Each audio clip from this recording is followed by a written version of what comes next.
Perfect. We are live. Good evening, everyone, and welcome to Caravan. I am Ishan Sharma, and you're watching the Caravan special lecture. If you're new to this channel, I would recommend you to subscribe, like, share, and comment in the comment section about your feedbacks and comments. Um, we have been running this series for the last 2 years since April 2020. We're about to complete 2 years now, and this is somewhere the 200th episode today. So thank you so much for all your support and love in this journey.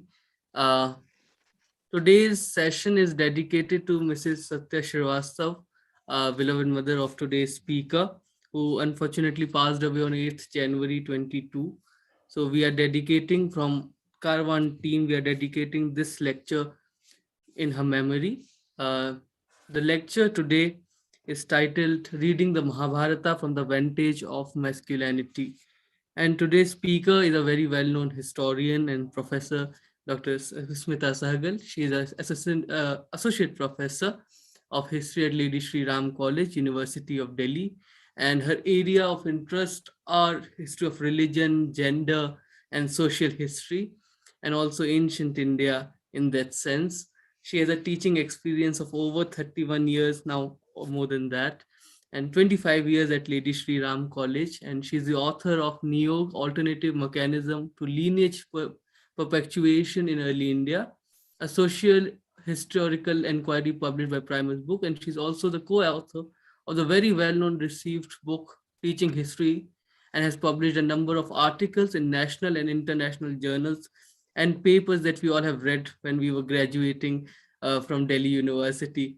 So thank you so much, Dr. Sahgal, for taking out time. And we were planning of support to me in my academic journey. What a beautiful way of showing, paying off my debt or a part of debt to it. And thank you so much for enabling do so. And besides that, I really need to congratulate you, Ishan, 200th episode.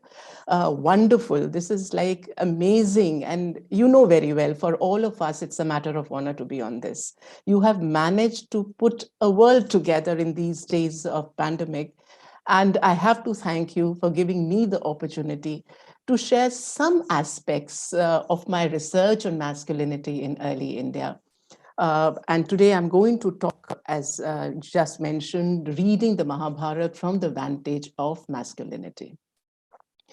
I just want to give you a very brief background to how masculinity has evolved as a field of academic exploration.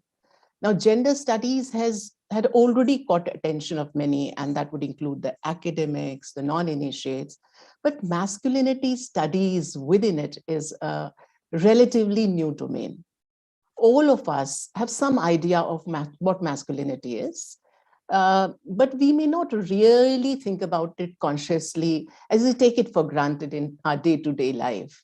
It's only when things go wrong. For instance, we see a man crying in public, or somebody refuses to get conscripted in the army, or even a boy or a man refusing to be a part of a local skirmish. That's when people would say, oh my God, he really is not a man.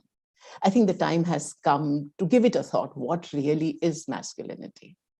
As I just mentioned, that masculinity studies is a relatively new discipline, and its association, particularly with early Indian history, with which I am also associated, has barely begun. We need to recognize that the debates on masculinity have actually emerged within feminist research, and this is an ongoing process.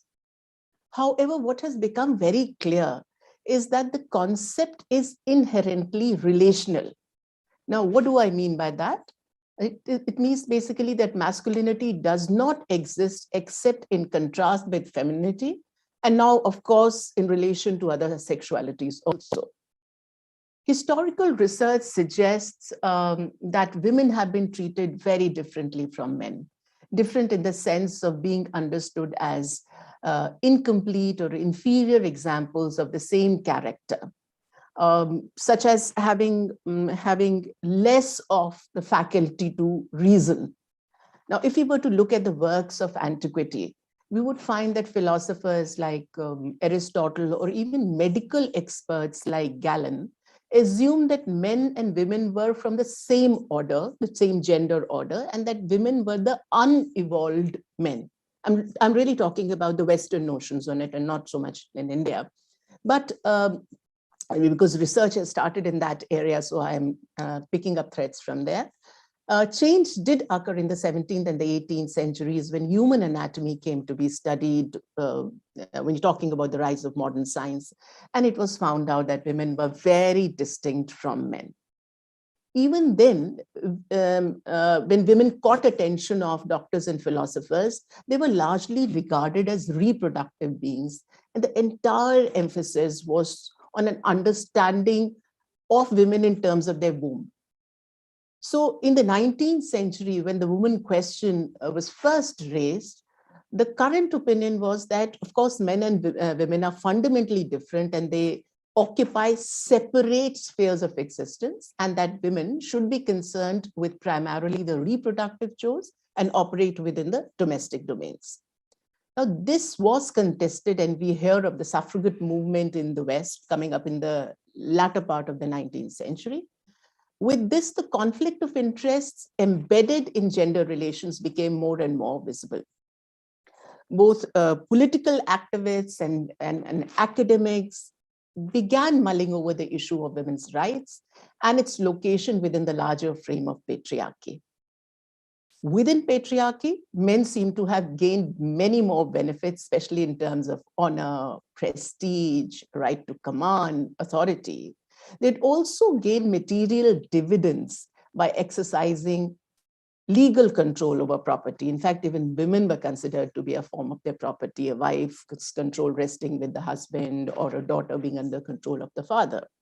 Women unleashed the struggle for political and material rights and succeeded to some extent, latter half of the 19th century, beginning of the 20th century. The feminist movement gained currency at both political and academic levels. In fact, I would consider feminism as the single most powerful political discourse of the 20th century. It explicated the continuing inequalities between men and women as these existed across various groups, ethnic groups, cultural and social boundaries. So many researchers on women associated with what we call women's studies came up during what has been understood as the second wave of feminism, the contested term, but yes, after the Second World War, 60s and 70s. The deeper churnings on patriarchy, especially in 1970s and 80s, also gave women scholars a chance to comprehend that studies on women alone were not sufficient to get a holistic picture of gender relations. I'm talking of 70s, 80s at the time Joan Kelly was writing or Natalie Davis were writing. And that many a times men too could be caged by image constructions propelled by patriarchy. So it is around the 70s and 80s that we start thinking that patriarchy is not always beneficial to all men. So gradually studies on women broadened into what we understand as gender studies, and masculinity studies also acquired a niche of its own. Coming to early India, well, there is no discourse on masculinity per se in early Indian texts. However, the idea of masculinity runs through numerous texts. A full-fledged work on masculinity titled Purush Pariksha, ascribed to Vidyapati, did evolve in the Indian context, but the work is of the 15th century and does not really fall in my period of study. However, Vidyapati's ideas of masculine association with power and projection of women in poor light to emphasize masculinity are aspects worth pondering over. For my own research, I turned initially to the Western paradigms. I was acutely aware that the term masculinity itself is a loaded term. Its implications and the recent discourses have evolved in the context of a particular language, and that's English. And the time also is like modern or contemporary, and the culture is completely Western. So its transposition in social South Asian studies was a tricky proposition. But well, I had to start with something. And I felt the need to create a preliminary framework on masculinity way back in 2007 and 8 when I was doing my project on Niyog. And my book is out on that, in Niyog or Levirate in early India. And I sought to understand the impact of this practice on the male ego. So at that time, when I tried to look for what kinds of work, theoretical works are available in the Indian context, I came across none. So I had to take assistance of works of scholars such as R.W. Connell, Andrea Cornwall, Todd Reiser, and many others. Connell's definition of hegemonic, complicit, subordinate, marginalized masculinities seemed to be a good starting point, and I was willing to test their efficacy in the context of early India. Hegemonic masculinity, with its nuanced attributes, caught my attention in particular. So, what really is hegemonic masculinity? Well, it appeared to me a brand of masculinity that embodies aggression, valor, leadership qualities, virility, and power. Of course, Connell took this idea from Gramsci's, idea of hegemony, but applied in the gender context. Now, it has a strong public and popular dimension to it. One may not be able to assert this brand of masculinity without collaboration of others. There's likely to be an arrangement between hegemonic masculinity on one side and emphasized femininity on the other, and marginalized masculinity also included therein. What I mean to say is one type gets highlighted only when juxtaposed to the other. Hegemonic masculinity then embodies a kind of a collective strategy in relation to these people, women and marginalized masculinity. And it seemed to have a mix of ingredients such as, monopolization of violence, heterosexual attraction, element of procreation, open display of power, and so on. Though hegemonic masculinity is not always based on force, what Connell tells that it is not really incompatible with it either. So personally, I found this a very fascinating concept and did try to trace its existence in early Indian texts. Now, how did I start my research? And I'm again talking of how many years back, at least 10 years back. I sought to work out a kind of a tentative definition of ideal manhood through the study of terms, the Sanskrit terms. My primary texts were Sanskrit texts, such as Purush, Nara, which would mean man, Pomsya, Porush, masculine power, Naradharm, the duty of a man, Sahas, Shaurya, that is boldness, Veer, being brave. And interestingly, the word Veer has come from the word Virya, which means seaman. Then there is also the word Virakam, desirous of a male child, and so many others. But more important, I had to look into the context where these were placed. Similarly, I also looked at terms that refer to the non-man, Kleber, Pandak, Napunsak, Hunda, Tritiya Prakriti, etc. I'm talking about transvestite or homosexual or non-man, defective man, and the person of the third gender. These had to be studied along with the myths associated with these terms, and at times also the ritual processes emphasized, if in case they were. So a couple of things stood out as indispensable constituents of ideal manhood for me when I started my research. And these were delineation of a physical frame. You have to be very strong, good looking also if possible. Ability to procreate and procreate sons. That is the most important thing, brave sons, if to be precise. And a detailed description of social behavior that would gravitate the individual towards power and authority, naturally gravitate. Now, both the narrative and normative literature, which I encountered and studied, ran these ideas over and over again. Now, here I'm going to confine myself largely to the Mahabharata and possibly look at some other texts once in a while. But my focus is going to be on the construction and contestation of what may be referred to as Kshatriya masculinity. But before I do that, I think I need to talk a little about my text, and that is the Mahabharata. Now, Mahabharata should not be taken as a monolithic. text. It's not a composition of a singular type. The core myth was under production for at least 800 years, from 4th century BCE to 4th century CE, or perhaps even more.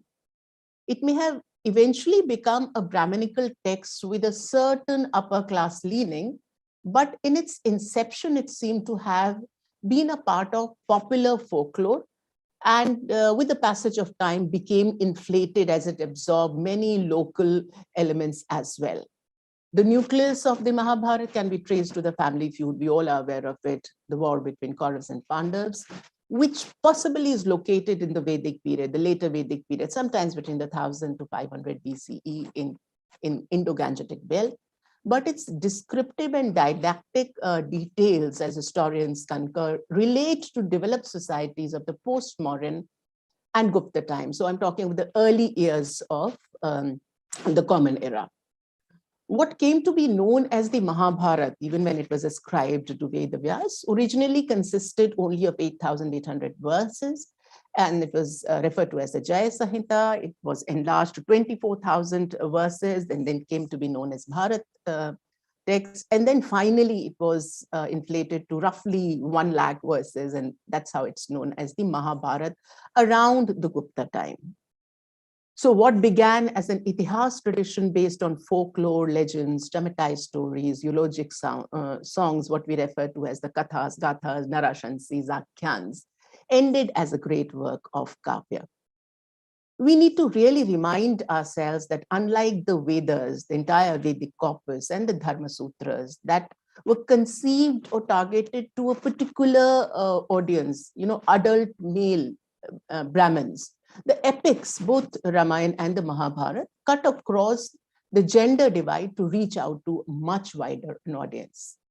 The result is that the text that we get reflects societies at different levels of existence within distinct social formations ranging from pastoral, early agrarian to well-developed state society and urban setup as well. I mean, a humongous task for historians, but a delightful, absolutely delightful task when we pick up each layer and try and understand and even make comparisons. We get to have a sense of the change that has come over a broad time frame. Now, coming back to my original question, what do we understand by the term Kshatriya masculinity, and what were its essential ingredients? Kshatriya masculinity is clearly a caste-based phenomenon, often supported by gendered voices. It hinges on, or rather hinged on, ideals derived from Vedic traditions. As I just mentioned, that some of the earliest layers of the Mahabharata had taken root in the later Vedic times. So the impact is very obvious, and that's the time when the caste and class society is in an emergent state. It is emerging, it's just emerging. But even then, due importance was given to attributes of virility and monopolization of violence. So some notion of masculinity was already there. The best epitome of masculinity within the Vedic corpus is perhaps the figure of Indra. Just to give you an example, he was supposed to possess 1,000 testicles, that virile he was. At the same time, he was very aggressive. He's also known as the smasher of Mitra. And so in these masculine, hyper-masculine attributes, he was followed by other deities like Agni, Varun, Som, all who aspired men to win cattle raids or settled in the newly acquired lands as chieftains emerged. Vedic men hailed from an androcentric society, and they prayed for getting sons who would join the warring tribes and continue the lineage. The Mahabharata, while taking over these concepts, further built on these as the society clearly became more caste-based and patriarchal, and where the issue of land acquisition as well as inheritance became more appropriate than cattle raids. So now we are looking at a setup that witnessed both agrarian expansion as well as the beginning of urbanism. So some changes were bound to come in this kind of a setup, but the basic premise of masculinity hinging on sexual procreative potency as well as aggression remained the same. So overall, if you look at continuation of lineage, ability to fight wars, caste subjugation, came to define Kshatriya masculinity around this time. especially if the Kshatriya happened to be a king. But what happened if one failed to reproduce, and especially if the person is king? Now, within the Mahabharata, the absence of a successor to the Bharat dynasty led to the formulation of the idea of Apada Dharma, an ideological device by which a woman could resort to or was made to cohabit with another man in times of emergency. And what is this emergency? The husband has failed to reproduce, sometimes because of early death or because he's impotent. Yes, I am talking of niyog.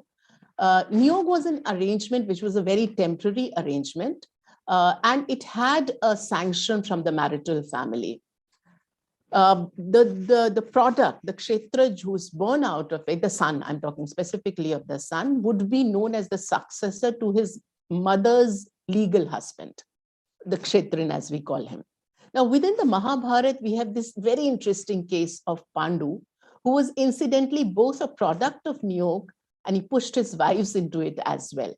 In fact, once he realized that he can't reproduce and he must have children, he pushed Kunti into entering into a relationship with some good Brahmin. Kunti, the elder wife, had balked at the idea initially, but Pandu continued to convince her about the levirate arrangements and that they had historical validity, gave examples of women like Dayandini and Madhyanti to convince her that wives did oblige their husbands despite their initial reluctance. She was continuously reminded of the fact that the doors of heaven would remain closed on him in case he could not have a successor. Kunti's own protest was countered by what is interesting, what is called the Shvetaketu myth.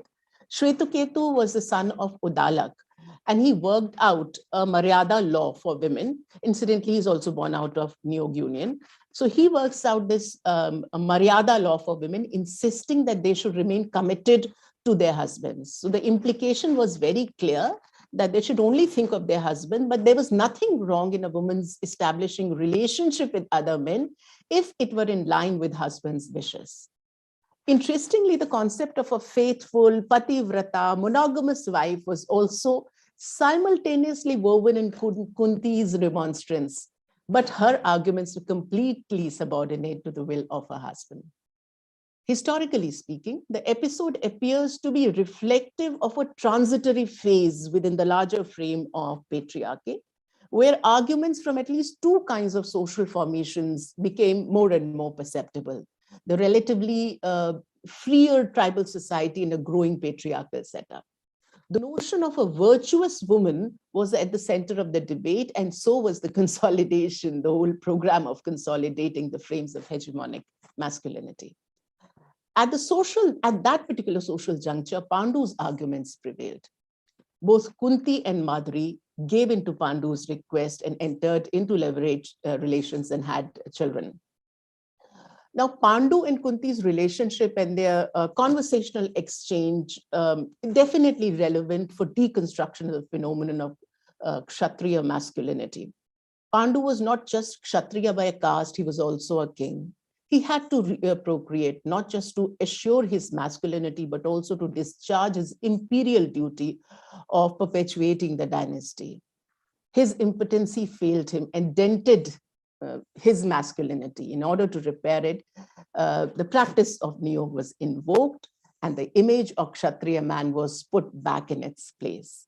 But the invoking of Niyog also mandated the compliance of women against, in this case, at least Kunti's, against her wishes. She had to enter, she kept on arguing with him, and yet she had to enter that.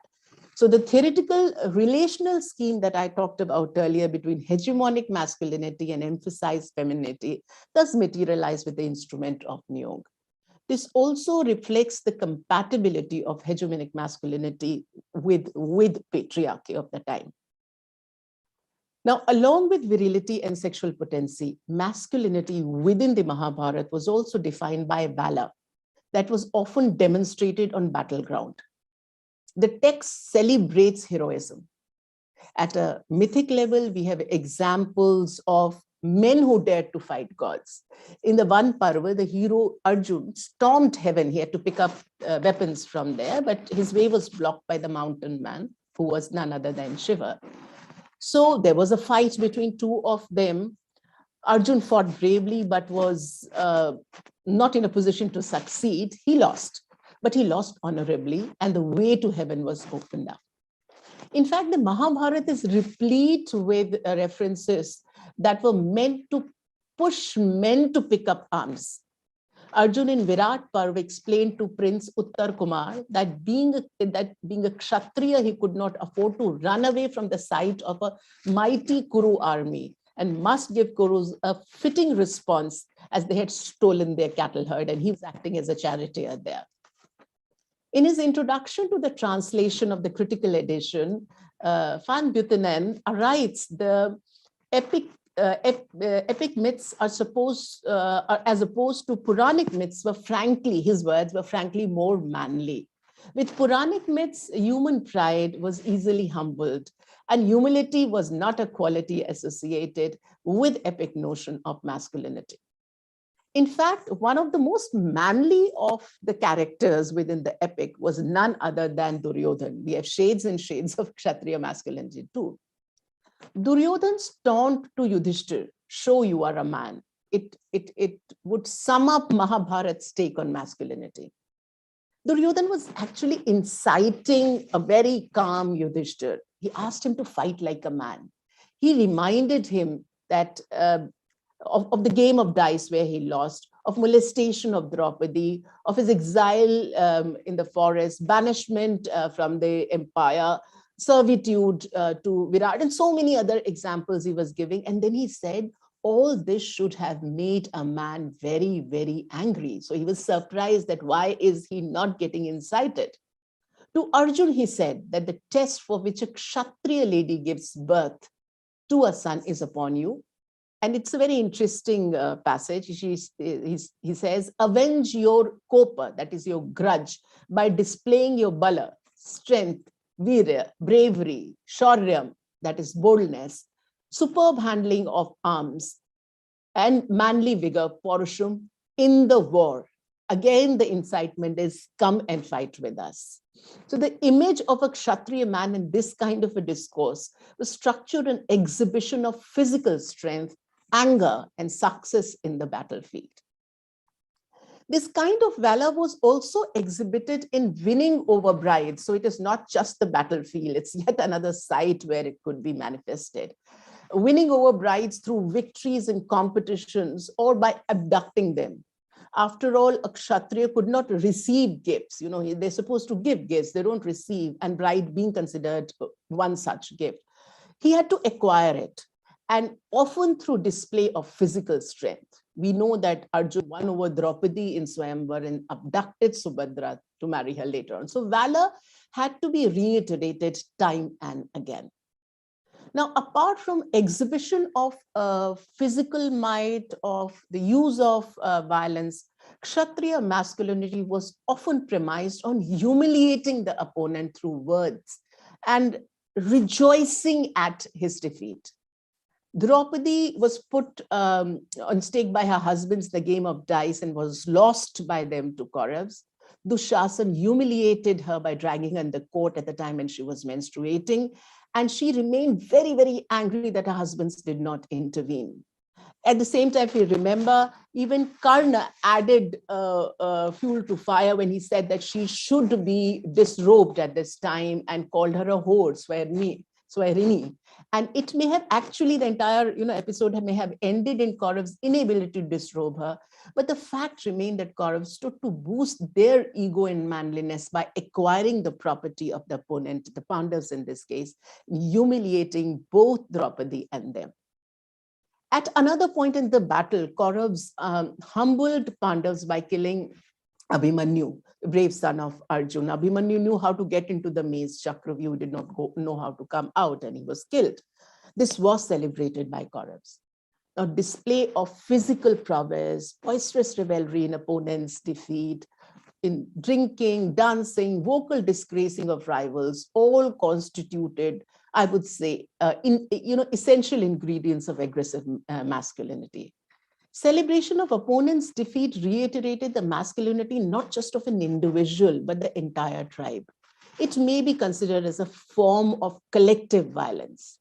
Going back to the Rik Samhita, in fact, we have many, many examples to show how Indra and his fellow tribesmen celebrated victory by whining and dining.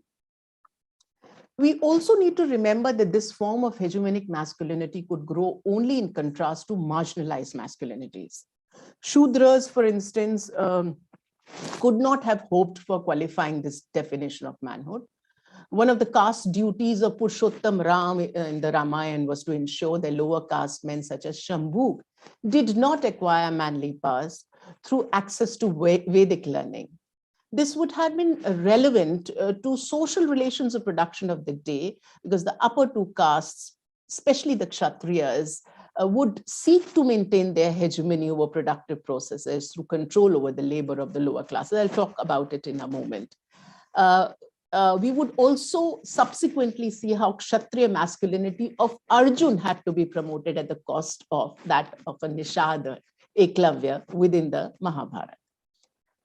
Now, Kshatriya masculinity sustained itself through support from women of the same caste.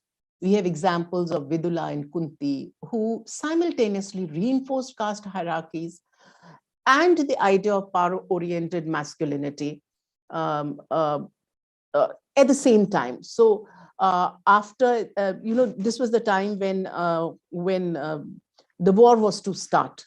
And all the Pandavas had gone to Kunti to seek her blessing. So Kunti recalled this particular incident and recalled the incident of Vidula and how she treated her son, who had gone to fight the king of Sindhu. He lost on the battleground, and came back. Now, the moment he comes back, she begins insulting him.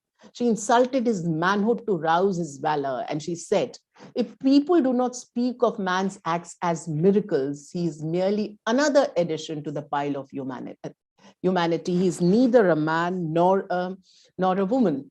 A Kshatriya who clings to life without displaying the highest talent, him they know as a thief. Vidila continued to insult her son and say, the forgiving man, the meek man, is neither a man nor a woman. And that standing tall and keeping your effort on, udyam is the word that is used here, in battlefield means actual manhood or parusham. And this is very interesting. As you read these lines, the reflection, or you can easily draw parallels with Yudhishthir, because Yudhishthir seems to be that forgiving man and one who's not could be easily incited into fighting. So there appeared to be an internalization of this particular brand of masculinity, not only amongst men, but amongst women also. And I would say it was a class phenomenon. Draupadi too had told her husbands in one parva that the need for a man was to act and not remain lazy. And obviously her target was Yudhishthir. She turned to Yudhishthir and said, generally, Yudhishthir, if a man acts, his attempts work out, while a lazy man nowhere finds things to succeed completely. Recalling Manu, she reiterated that the act has to be done. For a man who does not try loses out completely. So the myth writers of the day certainly utilized voices of Kshatriya women and characters also to reiterate their carefully crafted notions of Kshatriya masculinity. Interestingly, while on the one hand, women supported men in their pursuance of valor, on the other hand, their own subordination was also becoming clear. A fiery character like Draupadi, in her interactions with Satyabhama, did not hesitate to acknowledge the superiority of her husbands and mother-in-law, and the way in which she adhered to her pativrata dharma. So we find, again, hegemonic masculinity emphasized femininity. But overall, I would say that these carefully crafted notions of hegemonic Kshatriya masculinity did not go uncontested within the epic, and these contestations came from both within and outside the Kshatriya order. Let me give you some examples. Now, there runs in the ancient Brahminical texts a subtle tension between Brahmins and Kshatriyas for caste supremacy, and the issue of manliness does get incorporated there.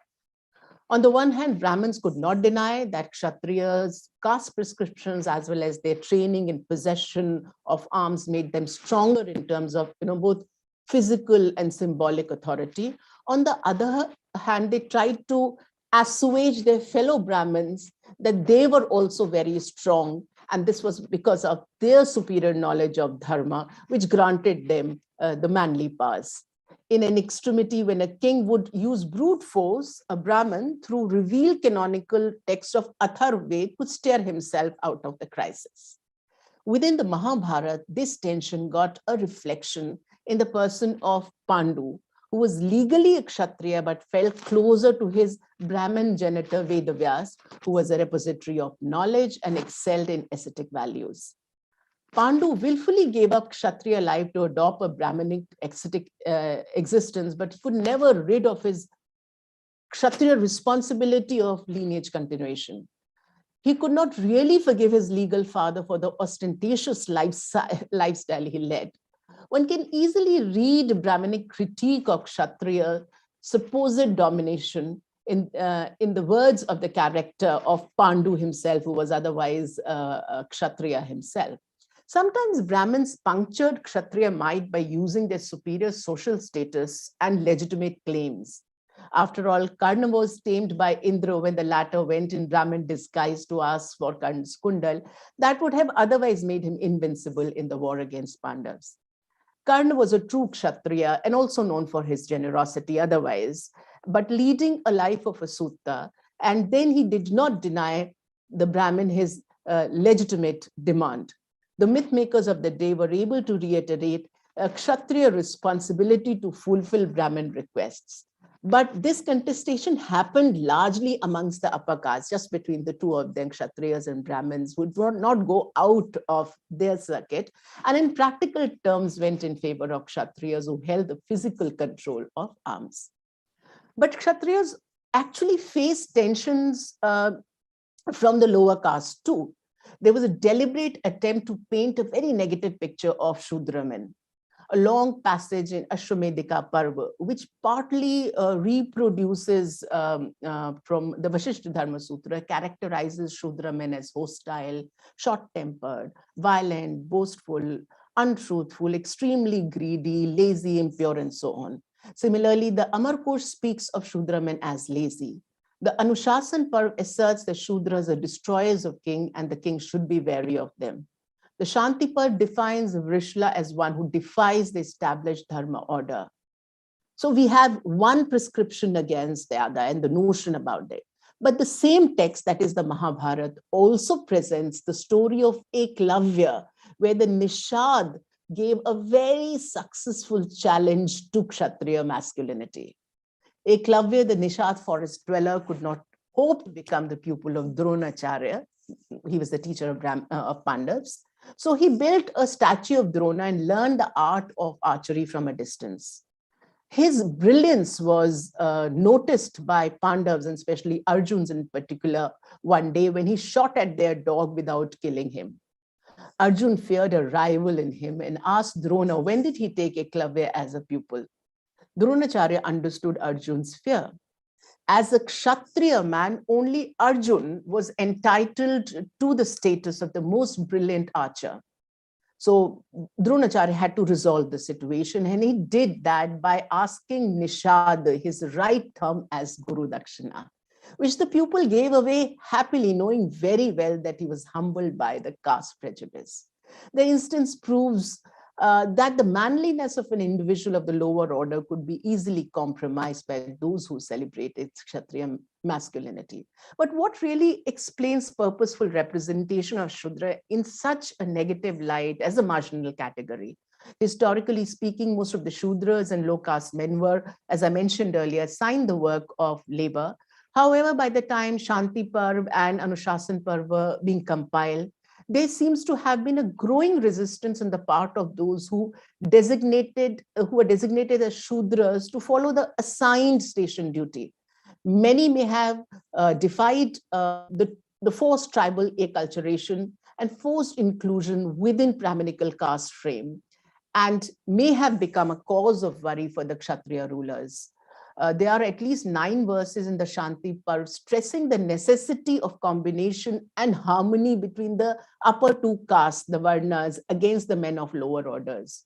Only through construction of negative imagery of Shudra men, especially the untouchables, the Chandalas, the Mlechas among them, could upper caste men ensure their subordination, which was very, very essential for both the sustenance of the caste order and also for the sustenance of their own image as very strong and powerful men. From our perspective, it becomes clear that men of lower order must have successfully challenged masculinity of Kshatriyas at some point in history, and that got recorded in the text in a very covert way. Now, this contestation of the phenomenon of Kshatriya masculinity came from within the Kshatriya caste too. I mean, Kshatriya men contesting that, and the best example of that comes in the person of Yudhishthir. It is in the Shanti Parv that we actually cite a transition in the notion of dharma and masculinity. The Shanti Parv is an encapsulation of a reflection on violence. The early chapters of the Mahabharata celebrated violence and valor as essential ingredients of masculinity, but the futility of war was becoming evident to all, say by the 10th Parva, and now was the time to reflect on its validity. So by the 12th Parva, that is the Shanti Parva, Yudhishthira was so moved by the sight of continued bloodshed and the loss of dear ones on each side that he was willing to abdicate the throne and become a recluse. He raved about the consequences of the war. He meandered from a general condemnation of Kshatriya ethos to the praise of ascetic goals. His concluding comments were very interesting. What did he say? He said, "The heroes are dead, the evil is done. Our kingdom has been laid waste. Having killed them, our rage is gone. Now the grief holds me in check." His sorrow and despair prevented him from completing the task with which he had started, and that was to ascend the throne. He just wanted to renounce. It is at this juncture that Yudhishthira's brothers and wife Draupadi reacted in anger and actually got the services of Krishna and Bhishma to counsel him. The conflict on the issue of violence remained cardinal to Yudhishthira's unwillingness. He had openly critiqued the defining characteristics of Kshatriya masculinity. Probably it was at his behest that the elders had to revisit the issue around indiscriminate use of violence. Bhishma agreed that it should be taken as the last resort. This is in the Raj Dharma and the Apad Dharma, Shanti Parv sections, and should be used only in moments of utmost necessity of defense. Now, this was a far cry from Vidula, from what Vidula had told her son in Kunti's recollection of the story. James Fitzgerald wonders what would have prompted a modification in the views around the use of force and violence. The notion of untamed violence had already been questioned by Buddhism and Jainism. In the Brahminic worldview, its relevance could not be completely marginalized. It was very important to define both caste and concepts of masculinity. However, the Bhagavad Gita, text around the same time as the Shantipa, sought to bring about a sort of compromise. Violence need not be completely rejected, but it had to be resorted to only to protect dharma, the good over the evil. The underlining point was that the action had to be taken and one must not turn away from it. And there too, it got inadvertently linked with the issue of masculinity. Arjun's reluctance to pick up arms in the battle materialized in a very sharp response from Krishna, who exhorted him to be a man. Arjun's dilemma was whether he should resort to hinsa and kill his gurus and relatives, or espouse ahimsa, non-violence, and move away from the battlefield. The latter would gain him the label of a coward, but he would be relieved of the sense of guilt. At this juncture, Arjun was possessed by an ethical query. Krishna's logical explanation could not persuade Arjun to pick up arms again. The solution of this conflict finally came through a spiritual persuasion by Krishna and Arjun's submission to bhakti. So we do find the conflict coming up. Now, apart from this, the sexually virile aspect of Kshatriya masculinity in the Mahabharata also got challenges from characters such as Arjun Brenala or Amba Shikhandi. Now, in the years of exile, Pandavas have to live the last year as incognito. Arjun chose to lead the life of Brenala, a transsexual, a cleaver. He was entrusted with the responsibility of teaching dance and music to Virat Princess Uttara, and there he would find occasions to enter the Antar Mahal to meet Draupadi, who was stationed there as queen's maid. The text never states explicitly whether Arjun was simply cross-dressing or had undergone some physiological transformation. Well, we believe that it appears to be more symbolic than real.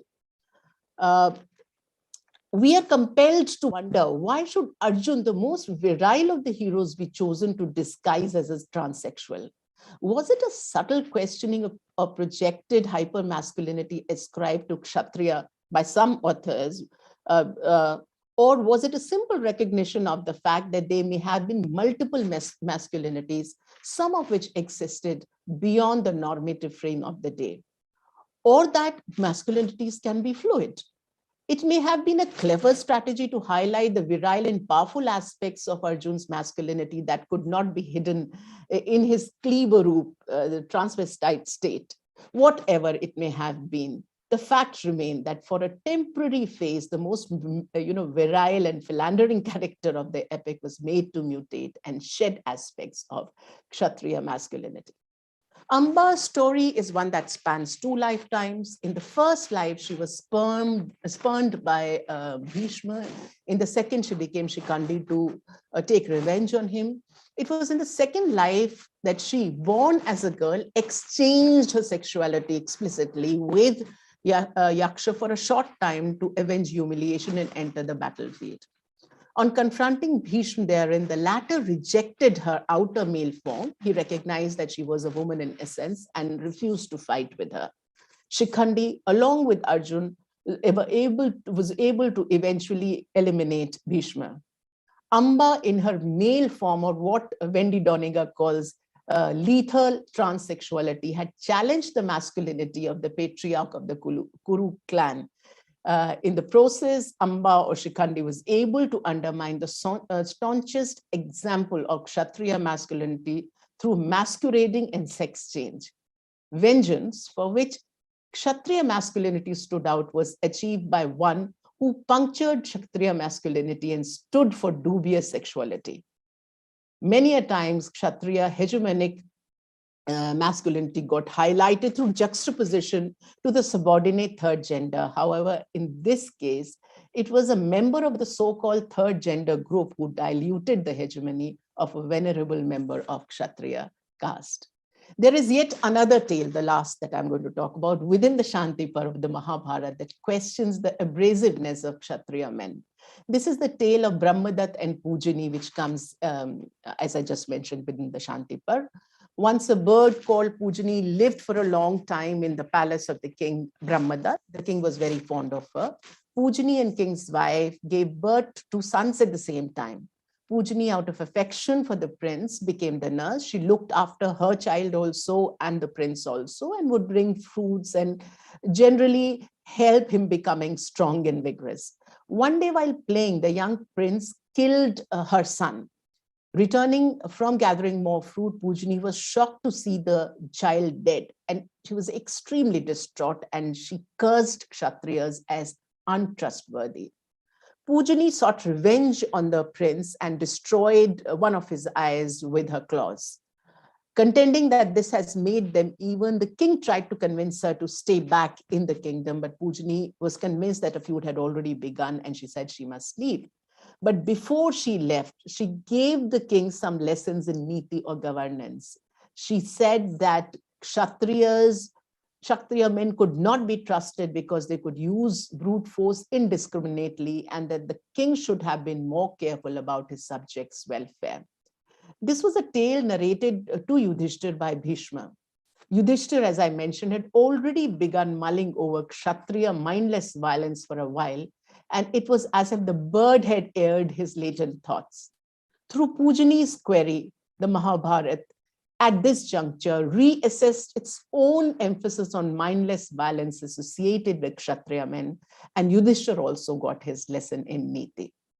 So in conclusion, I would like to state that even as the Mahabharata stood out for multiple strands of masculinities, there is little doubt that it was Kshatriya masculinity which was the most prevailing one.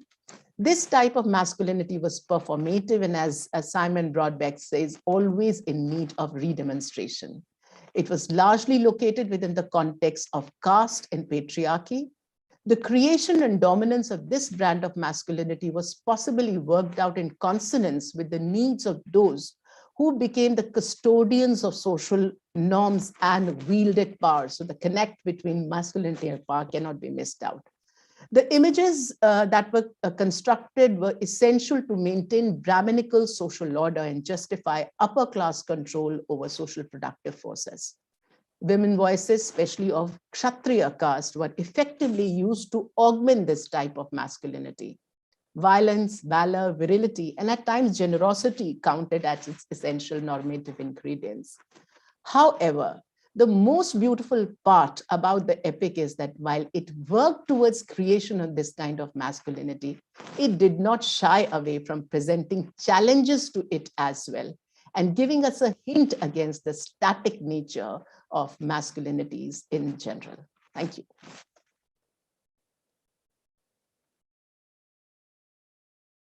Thank you so much, Professor Sahgal, and I have no words to to explain and to paraphrase the lecture. It was just amazing, and the passion for the subject was reflected in the way you presented the whole lecture. And epics, especially Mahabharata, is something is a theme that really fascinates me. Personally, I'm not a student of ancient India, unfortunately, but it's a theme that I would love to read more. So thank you so much for presenting this. And we, in the last lecture that we had with Sohini Sarapillai, we talked about Draupadi, and in the sense how the male gaze is, and how, in different uh, interpretations or different traditions of Mahabharata she is presented.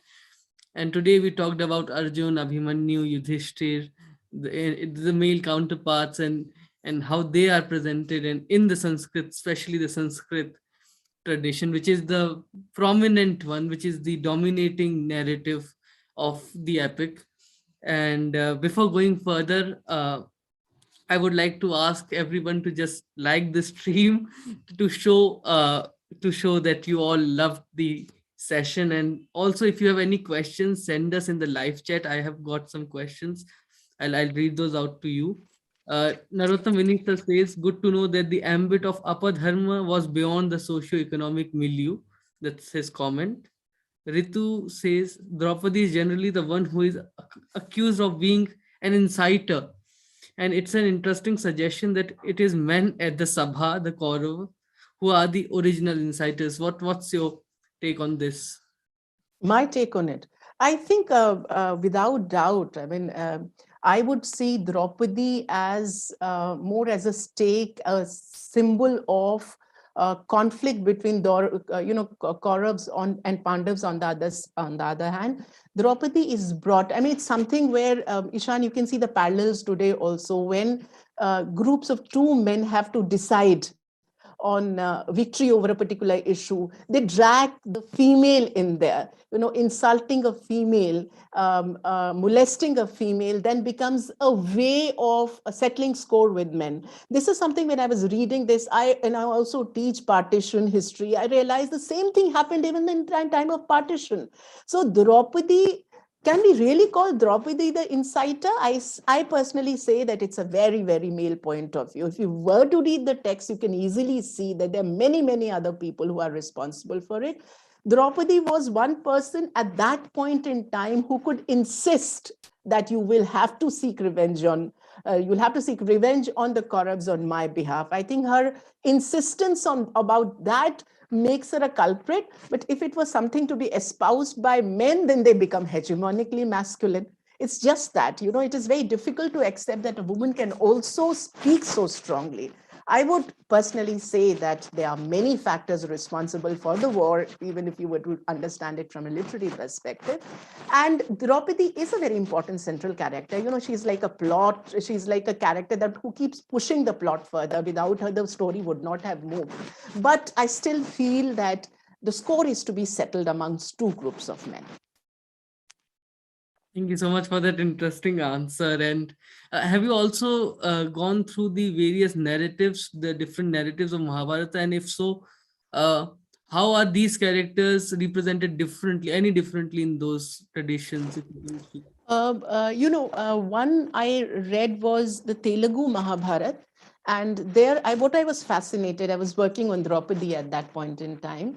And I came across a reference where, she's given the boon. What are you going to, after once Dhritarashtra comes to his senses, what is it that you want? So in that particular, story, which is, I think, 16th or 17th century story, not as early as the original Mahabharata, she insisted that she wants to play the game of dice with Duryodhan. And that entire scene where she wants to play the game of dice, and she plays same kinds of tricks which Shakuni had insisted that Duryodhan does, and she defeats.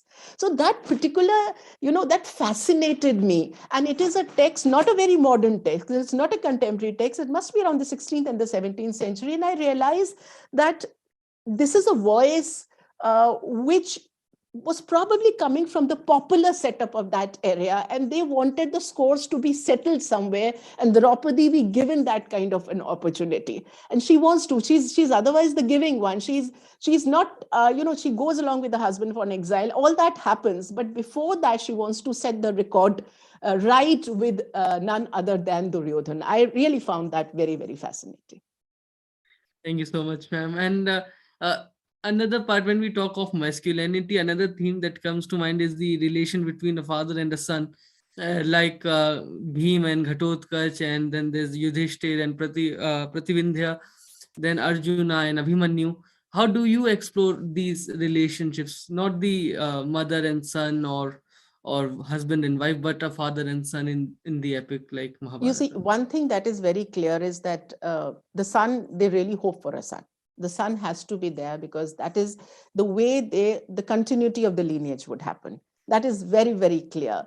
And the relationship between Abhimanyu and Arjun is best projected, and it is a very dear relationship. Ultimately, it is only through Abhimanyu's successor that the dynasty carries on also. But the text really does not ponder so much on it. I'm talking of the text. When just digressing a little, when I think of Mahabharata and Draupadi, in Draupadi within Mahabharata, she is one who you remember as a polyandrous wife. You would not really think of her as a mother. There is an occasion. She is mother of 5 sons, and all of whom who are killed. And it is only towards the end that she has a sense of remorse about it. So there's certain aspects that get highlighted and certain don't. But the issue of continuity of the lineage is important nonetheless. Ultimately, जो एक कौरव बचता है, युयुत्सु ही बचता है, वही बचता है. उसके बारे में भी आपको 2 या 3 डायलॉग से ज्यादा नहीं मिलते हैं. बट वो लीनिएज वाला जो एस्पेक्ट है कि कंटिन्यू करना है, इसलिए बच्चे होने हैं, इसलिए सन्स होने हैं, they are important. And the most important case is that of Abhimanyu and Arjun, without doubt. uh, Krishnakant Lahangi asks that are political parties resorting to these hyper masculinity stories from the Mahabharata to build their own political identity or unique global Hindu identity? Well, that's very easy to answer. I think everybody does that. And I think the magnum opus इतना बड़ा है कि आप कहीं से कुछ भी निकाल करके अपने ideals को अपना substantiate कर सकते हैं. But एक चीज पूछनी पड़ेगी politician से भी, वो द्रौपदी के बारे में बात क्यों नहीं करते हैं? I think it's a question that we must ask them. The examples that they invariably take up, even from within the Mahabharata, is that of Krishna and Arjun. जब Bankim Chandra last quarter of the 19th century में भी जब वो एक hyper masculine nationhood के बारे में बात कर रहे थे, at that point in time also the kind of image of Krishna that he created was the one who was located within the Mahabharata and the Bhagavad Gita, the strong warrior, image. So it all depends on who is placed where and what is that they would want to extract from the text. They managed to do that and give it another kind of a picture altogether. But Bankim Chand would never want Krishna and Radha's dalliance to be talked about. It was Krishna and Arjun. So Arjun and Krishna, or for that matter, even Yudhishthir at time, really come in very handy for the politicians. As and when they want to talk about it, they're easily able to talk about it. वैसे भी द्वारका और कृष्ण का बहुत connection है, तो वहां से भी बहुत सारी चीजें आ जाती हैं. वो तो चलता ही रहता है. कभी यादव के साथ एसोसिएशन हो जाता है. That we all know is there. That's an interesting theme to explore and have another lecture on Absolutely, this. separately, one can get into that. Yes. So this Sohal Saab asked, please comment on social position of transgenders as in the Mahabharata. When did they get social stigma? Social stigma, मुझे तो जो लगता है, what I feel is there right from the beginning. You see, if you talk about the third gender and the transsexuals, what we can say with a certain sense of confidence is the recognition of this category. You can't say that this is a category that was created in the modern times, medieval or modern times. It was always there. It was there, and we do get recognized. We do recognize it here, and there is an element of social stigma attached to it. I mean, you can't hope for a very good life if you are somebody from the third gender, and the kind of occupations that you will get would be just singing, dancing, and so on. The only thing is that in this particular story in the Mahabharata, Shikhandi is a character that actually bails the hyper masculine men out of a crisis. He's very well utilized. He or she is a eunuch. The kind of role eunuchs would play in harems in the medieval time, I think that's a reflection of Shikhandi's role here. And she is purposely brought into the script, and Arjun is making use of his personal relationship. He's the brother-in-law to her or him, and brings in, and he knows very well that Bhishma Pitama, the moment he sees Shikhandi, would not fight. And that is the only way that he could then from behind Shikhandi, use ways to disable Bhishma Pitama's presence there. So we can say that the character of Shikhandi is utilized. The character of Brinalla, to my mind, brings in a comic relief. एक relief है. और मैं हमेशा सोचती रही, ब्रिनल्ला, वो भी अर्जुन को ब्रिनल्ला बना दिया. इतना लंबा चौड़ा व्यक्ति, उसको डांस वांस करा दिया. और जब विराट प्रिंस, क्या नाम है उसका, उत्तर कुमार भाग रहा था, तो ब्रिनल्ला रनिंग आफ्टर, नहीं भागो, don't leave the battlefield. And at that time he runs so fast that everybody is taken aghast. What is it? So see, generally these are characters that will not get social acceptability, but their presence is utilized by the people and by the myth makers of the day in something that would help their own enterprise or project to move forward. But were they stigmatized? I would say yes, they were. There is no escape from that. Another question is by Amrita Sharma. A question, it's also interesting to see how even today, in today's time, so many years since Mahabharata, yes, we see so much similarity of the masculinites pointed and even their portrayal in the mainstream media. Okay, that's more a comment than a question. And yes, I completely agree. Yeah. I completely agree with it. It is something, and nowadays we have Mahabharata as serials being shown so many times that lest we forget. You remember this happened in the past, it continues, there's a legitimacy to the continuity. Yes. Aditya Mishra's question is, Yudhishthir has been patronized time and again for his principles, yet why are his thoughts on masculinity so starkly contested? Well, precisely because, as I mentioned in my presentation today, he was contesting the basic ideas of Kshatriya masculinity. Because for him, I mean, if you look at his character right from the beginning, he's Dharmaputra, is somebody who stands for what may be called the truth. Though he is addicted to dice, that's probably the only, evil trait associated with him. Otherwise, it's the only vice that he has. Otherwise, he's supposed to be a thinking person. He's intellectual, he's thinking, he's questioning, he's talking about his own dialogues with Arjun, when Arjun says that now you have decided to renounce, and after we have done the victory and you don't know what is your dharma, can't you stick to your dharma? Swadharma के बारे में बात करता है, तुम्हारा धर्म, तुम क्षत्रिय हो, तुमको तो throne ascend करना ही पड़ेगा. He gets so angry with Arjun, and he says, Arjun, you may be the best archer around, the best warrior around. In your field, you are unbeatable. But don't talk to me on issues that I seem to understand better, and that is what is Sukshma Dharma, the subtle consciousness. And you are not able to see what I am able to see. I mean, the entire, the futility of war is something that becomes evident to me. But as a student of history, Ishan, I would say the character of Yudhishthir does a very important role for the myth makers. This is the time around from, say, 6th century BC onwards, when Buddhism, Jainism have become popular, the ideas of ahimsa had become popular. Now, at that time, many people must be asking, why should we go in for war? Why should we subscribe to the ideology of war?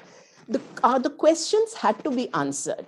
So within the narrative, you have this character who keeps questioning. And then you start giving answers to that. And I must also share here, now that you've talked about, Yudhishthir is a person who does not just talk about ahimsa. He's associated with nishansya cruelty, anushansya non-cruelty. तो जो Brahmanic myth makers हैं, वो एक और term ले आते हैं जिसको अहिंसा के साथ juxtapose कर देते हैं. Buddhism and Jainism are talking about ahimsa, so this is anushansya, that is non-cruelty. We believe in that. Almost similar to ahimsa, but yes, this is the Brahminic term that we are using. So they had to create that because they had to give a response to the kind of questions that were coming up. They had to, and Yudhishthira seemed to be the best person who could do that. He remained Kshatriya till the end, but he kept on questioning Kshatriya ethos throughout. And he's the only one who manages to go to heaven in a human form. All of the others have to die. He's still the best in the text. And just a comment on for those who are watching us right now. As she pointed out, the duty of a history student is always to ask a question, that is why, and it's not about remembering dates and events. So that's a comment for all of you to understand. Moving ahead, there is a question. There's another comment rather by Ritu. It's also interesting that the epic felt the need to represent disabled, impotent masculinities in the form of the brothers Dhritarashtra and Pandu, and destabilizes hegemonic Kshatriya masculinity. Yes, I completely agree. I agree with that also. So in a sense, there is this attempt to create a very idealized form of manhood. And then there is a very practical constraint to recognize what really was there. So let us accept that people are of different kinds. There are different kinds of masculinities. That is what I found, that even within the Kshatriya masculinity, you could find strains. You could have a character of Arjun juxtapose it to Duryodhan. Then there is the character of Karna. They all are by and large representative of Kshatriya masculinity, but different shades become very, very obvious. Karna becomes very generous. So that element of distinction that you're talking about, I completely agree, and it has to be so. If you have an epic with 99,000 verses, you have to bring in everything. It's an encyclopedia. You would bring that in. Moving ahead, Kamakshi Srivastav has a comment for you. Thank you so much, ma'am, for this session. It feels so surreal listening to you again. You made me fall in love with Mahabharata in college. Miss your lectures. So now you have an alternative watch Karwan lectures where you get to listen to your professors again and again. Thank you, Kamakshi. Kama Lakshmi Singh's comment is, I find it interesting that Arjun is emphasized as a paragon of masculinity, yet compared to characters like Bhim, he exhibits a far lesser tendency towards mindless violence. Yes, I agree with that. That's what I'm saying. I'm talking about if I had more time and to work on it more, the shades, the nuances become evident, because he is a person, Arjun is a person who's otherwise said he's also Nara in his previous janma, so he is like a deity also, semi-god to him wo bhi. So and then he has this faculty of rationalizing. He's an intelligent man. He's also very strong, but he's intelligent. He's not given to indiscriminate violence. In fact, he's the one who's chosen by the authors of Bhagavad Gita to question the entire issue of violence, when he's the one who would be the best warrior around, and he's the one who questions. So that aspect of Arjun is the kind of a balance that we can think about is there, created in the person of Arjun. Yudhishthir is one extreme, Bhim is the other extreme, and somewhere between them is Arjun. And I suggest that we have another lecture on Arjuna. And if people agree, they can comment yes that they need another lecture on Arjuna. And if we get 50 comments in today's session, we'll request Professor Sahgal to Oh deliver my. a lecture on Surely. Arjuna. Okay, Uh, surely. Kamal Lakshmi also says he's also prone to more mild emotions like tenderness towards his relatives, even when wronged by them. His silence compared to Bhima in the disturbing of Draupadi, this roaming of Draupadi is also significant. Yes, as she also pointed out just now. Uh, Sohini Saha's question is, thank you so much, ma'am, for this interesting talk. I was wondering how we are to place Kshatriya masculinity in relation to spiritual masculinity in context of Mahabharata. Okay, I mean, look, spirituality and Kshatriya masculinity or Kshatriya relationship has already come out in the Vedic corpus. We all assume that it's an understanding of historians that the Upanishads were actually the work of Kshatriya sages. So that kind of a tension between Brahmins and Kshatriyas is as old as the time of the Vedic corpus. Now that kind of a thing comes in here too, because you have some very interesting, important characters who are Kshatriya. Yudhishthira is a Kshatriya himself, and so is Arjun. They both are clearly Kshatriya, and they have to fall in line with the Kshatriya masculinity, but they're continuously questioning. And Yudhishthira is one who brings in the elements of Sukshma Dharma, the subtle consciousness. He's the best person to talk about it. Not just that, when he in his dialogues with Bhishma, in the Apad Dharma Parva, in the Raj Dharma Parva, and Moksha Dharma, that is in the Shanti Parva, the aspects of spirituality definitely come out. So intelligent to hai, they have an access to resources, they have had their training in their younger years, so they know what it is about. And some of them may, of course, they are forced to go on the lines of becoming a warrior, but they are intelligent enough to think about this also. And this comes out in many characters. They're the continuous dialogue, because let's not forget, Mahabharata is also a work of philosophy all the time. They're philosophizing on so many kinds of, धर्म के ऊपर ही बहुत बड़ा, कितने तरह के स्वधर्म है, आपका वर्णाश्रम धर्म है, सूक्ष्म धर्म है, आपद धर्म है, कुछ भी इतने सारे धर्म के नोशंस हैं, तो उसके बारे में बात करनी है तो कहीं ना कहीं, और मोक्ष धर्म जो आपका है उसके वो तो पूरा ही डिटेलिंग है उसके अंदर of spirituality. And these are dialogues between two kshatriyas, interestingly. On one side it's Bhishma and the other side is Yudhishthira. Yes, and ma'am, just to inform you, we have got about 30-40 yes in the comments already for Okay. another lecture. Okay, you reach your mark of 50 and I'm there. Yes. So we Okay. need 20 more yeses in the comments, not in the live chat. So you have to comment in the video after the live. Dipanshi Aliwadi's question is, Elavadi, I think. Question is, why women in every epic, whether it's Ramayana, Mahabharata, or Iliad, women are the origin of the war? Male enterprise. It is always, because somewhere women have been associated as a form of property. And women are, it's just, if you're not going to grant women autonomy and do not think that they can think for themselves and decide for themselves, and you are going to decide for themselves, for them, that is the time when they would always be projected. Of course, there is an element of sexuality, sometimes element of wickedness associated with them. So all negative things that you can think of, you attribute to women. I mean, it is not surprising when we talk about or the tree spirits, निऋत्ति वगैरह भी कहते हैं, तो वो भी tree spirit का तो कोई लिंग नहीं होना चाहिए, वो भी women बन जाती हैं.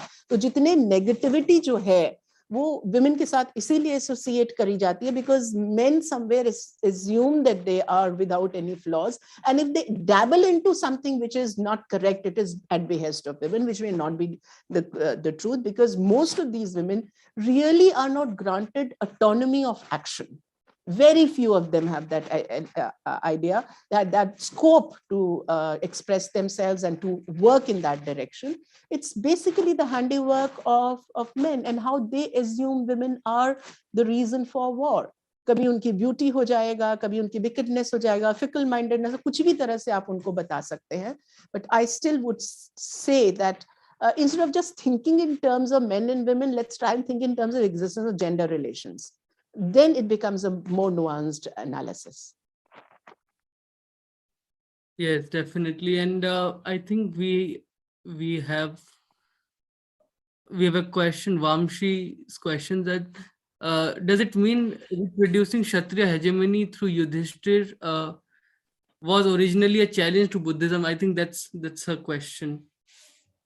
Was it a challenge to Buddhism, or was it a response to Buddhistic ideas? It is often assumed Yudhishthir many a times is compared to Ashoka. Ashoka was the real Buddhist ruler, and what he was talking, and we know that how he tried to contain violence before he was quite before getting reformed, he was very callous, and then after becoming a Buddhist, he tried to reform himself, and he showed it to the world, and in reality, not at a mythic level, he showed it in the world that there is a possibility of containing violence. Now, that must be an example. It's really roughly the same time when Anushasan Parva and Shanti Parva being compiled, almost the same time. और आप देखेंगे शांति पर्व में ही maximum questioning हुई है इसके बारे में. So the possibility is there that Yudhishthir's arguments are actually the response to the challenges thrown in by Buddhist engens in the direction of those who espouse the cause of Brahmanism, even at the political level. It would be the other way around, as instead of what you're talking about, Dipanshi. Thank you so much, ma'am. I think we'll take another question. Sukhdev Swal's question is: so many authorial minds grappled with the core theme of Mahabharata across the centuries. How much it remains of Ved Vyas? He's reminded of attempts of writing a novel collectively on internet now. No, I didn't get the internet part of it. I'm not very clear. Yeah. But friends, if you were to read Mahabharata, you would know that the text itself is transmitted at 3 levels. I mean, it's an acknowledged fact. So for the Jai Samhita that I talked about is the collection of, verses by Vedavyas. The Vedavyas, or Krishna Dvaipayam as he was called, he was putting the pieces together. And then 24,000, it would be by Vaishampayam, his disciple. And then 1 lakh is by Ugravashas. The same kind of a tradition goes on. So it can't be just an individual. The best part about the Mahabharata is the acknowledgement of the fact that you are inflating the text. You agreed. It is nothing where you can say ये सच नहीं है, ये झूठ है, ये सच नहीं है, ये तो annotation हो गया. वो खुद ही मान रहे हैं कि annotate कर रहे हैं, क्योंकि वो इतना spread कर गया है, इतना popular हो गया है, and there is a pedagogy involved with it. When you are transmitting something, it may be Janmejay, सत्र या किसी context में भी आप कर रहे हैं, the fact remains that it has to be transmitted. We know this is a text, the stories of which would be transmitted to different regions by the suttas. There may be ways, dramatized versions of ways by doing that. And one of the pedagogic tools that was that when you had to explain something, कुछ explain करते थे तो उस reason का जो एक महत्वपूर्ण कहानी थी उसको ऐड कर देते थे. So that is how the things will become clearer and clearer. I mean, in the Udyog Parva, when the story of Madhavi comes in, we are told that Narad is explaining this story to Duryodhan. This is against his becoming very arrogant. So he says, what will happen because of arrogance? Look, this is what happens, and a story comes in. तो वो explain करने, gambling में अगर problem हो रही है, नल दमयंती की story कर दी, वो लोकेल्स, वो उस लोकेल्स की स्टोरीज होती थी, उनको जैसे ही आपने इन्फ्लेट करके एब्सॉर्ब कर लिया, the story would be, it's like a guarantee that it's like marketing strategy that will become a success in that area. So inflation तो होता ही जाता था उसका. So it is, I mean, the text keeps getting inflated and it legitimately accepted. And how do you see the I think the second part of the question went that how do you see the current what we can say there there are new authors coming up who are writing fictionalized accounts based on Mahabharata. So how do you Huh. see those? I mean, I think that is where I'll bring in what Aristotle had to say. I was talking about the difference between a historian, his poetics, when he talks about historians and literary people. Literary people have the chance to pick up some characters and add morals to it and show how the society could be like. The philosophers could also do that, but historians have to reproduce as it were there. 200 years down the line, when I pick up these stories, if I'm alive, obviously I would not be, somebody else would be, you would be able to understand. It's an asset for us. Even these are assets for us. Whatever has been written, we could say in 21st century, the Mahabharata story was understood on these lines and then gets reflective of the dominant view of that time. So for us, it's a delight. I said the greater the text, बहुत मजा आ गया. Confusing, confounding भी होता है और उतना ही challenging भी होता है, interesting भी होता है. We could read so many things in that. It will continue and it should continue. It definitely should continue this exercise. But be very careful, because when you have to teach about Harappa and वो अमीश की कहानी क्या मेलुहा वाली जो है कौन सी है वो something of Scion Meluha. of Ishkuwaku, I think. नहीं नहीं नहीं, Uh, मलूहा की कौन सी जो फर्स्ट ट्रायोलॉजी का फर्स्ट है, उसके yeah, अंदर yeah, very well written, very well, and something which I told Amish when I could talk to him in one of the conferences, it was a delight. It's a very beautiful literary work, but then if you can show Shiva and Parvati in Maluha at that time, that is Harappa, you have sold the wrong idea to students of history. They assume कि उस समय तो थे ही, जबकि he has the right, he is a person from literature, you can pick up a thread here and there and weave out your own story. But we as students of history have to be very careful of stratifying and putting and verifying and putting that in the correct frame. yeah. Empiricism somewhere remains very cardinal to our understanding of history. We can't run away from that. Very true. And Abira has a doubt that is there any Urdu version of Mahabharata? Yes, there is. I think there is. I Uh, think there is. yeah, In fact, Mahabharat को अकबर के समय में Persian में भी translate किया गया था, जहां तक मुझे याद है. उर्दू का वर्जन जरूर होगा. there is. One will just has to do a bit of research and get that. Mahima says that was Immortals of Meluha, the book. Immortals of Maluha. Yeah, I forgot the first part of it. Yes, you're right. But I remember having discussion with some of my students here, Immortals of Maluha, no book better than that. And after that, the entire understanding of Harappa had gone haywire. So it was a difficult task for a teacher to get them back to studying Harappa largely on based on archaeological sources. Yeah, I think there was this kids graphic book by Mulk Raj Anand on a day in Harappa. I think that was a child's story of how the day was during Harappa. It's a fiction. It's a good book.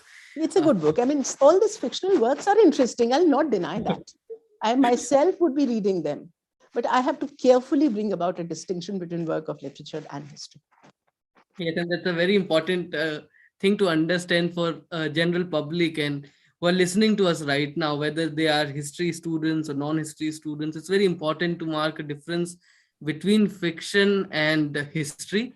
Whatever you read in the books, especially who are non-historians, could be fiction that you have to cross-check with academics and the books that are there by scholars who have researched on epics, on mythologies, on various themes. So it's always a good thing to check and to ask question: is it so? Is it true? Why it happened? What happened? More than when, because what happens is we all just get loose in the question of when it happened.